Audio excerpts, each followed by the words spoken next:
ലബ്ധ ഖുർആൻ masters അവതരിപ്പിക്കുന്നു ഖുർആനിക സന്ദേശം. 1 minute please. ബിസ്മില്ലാ. നമ്മളെല്ലാം ധാരാളം സൽക്കാരങ്ങളിൽ പങ്കെടുക്കാറുണ്ട്.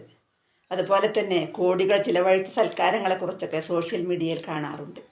എന്നാൽ അതിനേക്കാളൊക്കെ ഉത്തമമായൊരു സൽക്കാരം അള്ളാഹുവിൻ്റെ പക്കലുണ്ട്.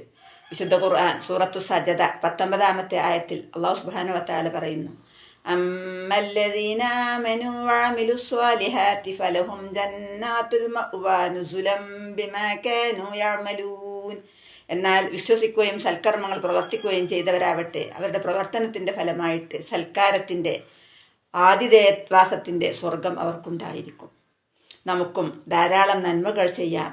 ആ സൽക്കാരത്തിലേക്ക് നമുക്കും ക്ഷണം ലഭിക്കട്ടെ. അസ്സലാമു അലൈക്കും വറഹ്മത്തുള്ളാഹി വബറകാതുഹു.